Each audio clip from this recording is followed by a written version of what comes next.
Hello everyone, welcome to TSN Education channel. This is the third video of class 7th History, chapter 4, the Mughal Empire, page number 50.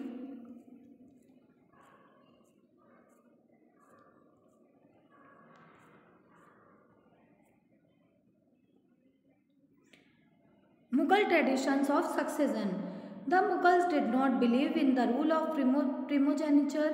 Mughals primogenitures के rule में believe नहीं करते थे. प्रिमोजेनिचर means जो भी eldest son होता है उसे वसीयत मिलती है. Where the eldest son inherited his father's state, जहाँ पर एल्डेस्ट सन को उसके फादर की स्टेट मिलती है. Instead they follow the Mughal and Timurid custom of coparcenary inheritance.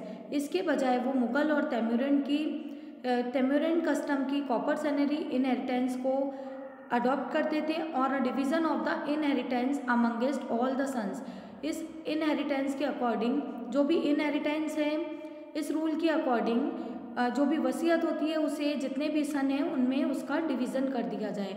Follow the highlighted passages in table 1 and note the evidence of rebellions by Mughal princes. Table 1 में कई ऐसे मुगल प्रिंसेस हैं जिनके रेबिलियन के कुछ एविडेंस मिले हैं. Do you think this is a fairer division of inheritance? क्या आप ऐसा सोचते हैं कि एक फेयर डिवीज़न होता है इनहेरिटेंस का कि प्रिमोजेनिचर या coparcenary? Mughal relations with other rulers. Mughals के अदर जो रूलर्स थे उनके साथ कैसे रिलेशन थे? Take a look at table 1 once again. Table 1 को फिर से देखिए. You will notice that the Mughal rulers campaign constantly against rulers who refuse to accept their authority. आपने नोटिस किया होगा कि मुगल रूलर्स के कैंपेन उन रूलर्स के अगेंस्ट थे जिन्होंने कि उनकी अथॉरिटी को एक्सेप्ट करने से रिफ्यूज़ किया. But as the Mughals become powerful many other rulers also join them voluntarily. But कुछ ऐसे मुगल्स जो मुगल्स थे वे जब पावरफुल हुए तो बहुत से ऐसे रूलर्स थे जिन्होंने अपनी इच्छा से वॉलेंटरीली अपनी इच्छा से उन रूलर्स को ज्वाइन किया. The Rajputs are a good example of this. Rajputs इनके गुड एग्जाम्पल हैं. Many of them married their daughters into Mughals family. कई राजपूत अपने डॉटर्स की मुगल फैमिलीज़ में मैरिज करते थे एंड रिसीव्ड हाई पोजीशन और हाई पोजीशन को रिसीव करते थे. But many resisted as well, पर कई इसका विरोध भी करते थे. The Sisodia Rajput of Mewar refuse to accept Mughal authority for a long time. Sisodia Rajput जो कि मेवाड़ के थे उन्होंने मुगल अथॉरिटी को एक्सेप्ट करने से रिफ्यूज़ किया लॉन्ग टाइम तक. Once defeated however they were honourably treated by the Mughals. एक बार डिफीट होने के बाद भी मुगल्स ने उनको ऑनरेबल ट्रीट किया, उनसे सम्मान जैसा व्यवहार किया. गिवन देयर लैंड्स वतन बैक एज असाइनमेंट वतन जागीर. और उनकी जो लैंड थी, जो उनकी ज़मीन थी, उन्हें फिर से दे दी गई थी और उसे वतन जागीर कहा जाता था. The careful balance between defeating but not humiliating their opponents.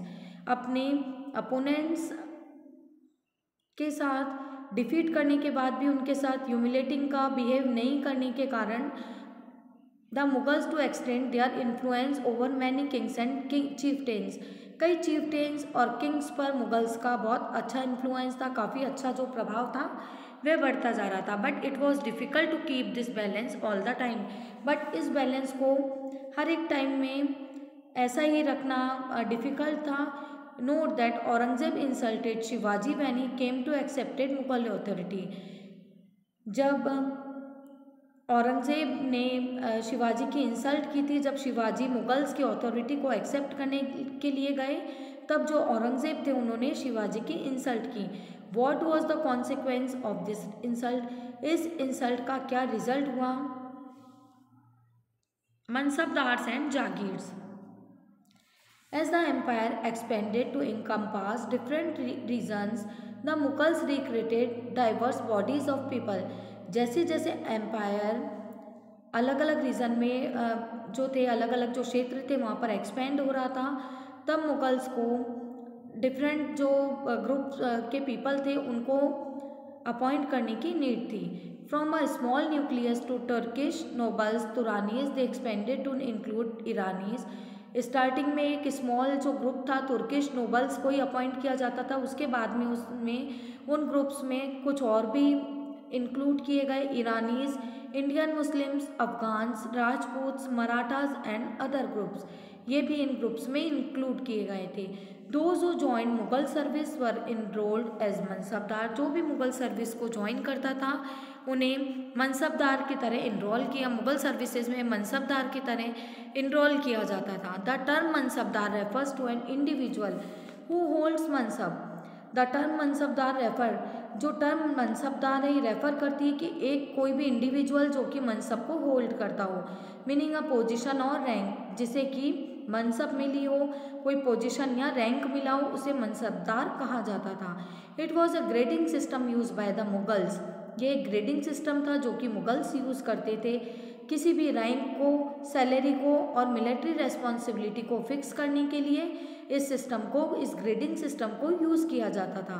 Rank and salaries were determined by numerical value called Jat. Salary और रैंक को एक न्यूमेरिकल वैल्यू जिसे कि जाट कहा जाता है, इसे डिटरमाइन किया गया था, फिक्स किया गया था। The higher that the zat the more prestigious was the noble's position in court and the larger his salary. Zat, जिस जाट की हायर पोजीशन होती थी, हायर जाट जब होते थे तो उन्हें कोर्ट में एक, जो भी नोबल के पास हायर जाट होते थे उन्हें कोर्ट में एक प्रेस्टिजियस पोजीशन मिलती थी और उनकी जो सैलरी थी वह भी बहुत ज़्यादा होती थी। The mansabdar military responsibility requireds him to maintain a specified number of sawar और कैवलरी मैन। मनसबदार मिलिट्री की रेस्पॉन्सिबिलिटी को मेंटेन करने के लिए सवार और कैवलरी मैन को स्पेसिफाइड करते थे कि उन्हें कितने नंबर पर सवार और कैवलरी मैन की नीड है। The mansabdar brought his cavalry man for review, वे अपने साथ कैवलरी मैन को लाते थे, गॉट देम रजिस्टर, और उन्हें रजिस्टर्ड करते थे। देयर हॉर्सेज ब्रांडेड, और उनके हॉर्स को ब्रांड किया जाता था उन्हें, और जो उनके साथ हॉर्स आते थे उन्हें दागा जाता था। दे रिसीव्ड मनी टू पे, और इस वर्क के लिए उन्हें मनी मिलती थी जो कि सैलरी की तरह मिलती थी। Mansabdar received their salaries as revenue assignment called jagirs. Mansabdar अपनी सैलरी को रेवेन्यू असाइनमेंट से कलेक्ट करते थे जिसे कि जागीर कहा जाता था। विच वर समवॉट लाइक इक्ताज, जो कि इक्ताज की तरह होता था, बट अनलाइक मुक्तिज, बट ये मुक्तिज की तरह नहीं था। Most mansabdar did not actually reside in और administer their jagir, they only had rights to the revenue of their assignment. उनके पास अपने रेवेन्यू के राइट्स थे which was collected for them by their servants, और वे उसे कई बार अपने सर्वेंट्स से भी कलेक्ट करते थे। कई जगह पर ऐसा होता था कि वे खुद नहीं जाकर उनके जो सर्वेंट्स होते थे उनसे रेवेन्यू कलेक्ट करते थे।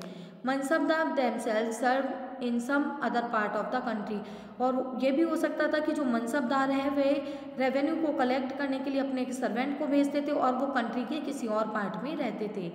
इन अकबर्स रेंज these jagirs were carefully assigned so that their revenue were roughly equal to the salary of the mansabdar।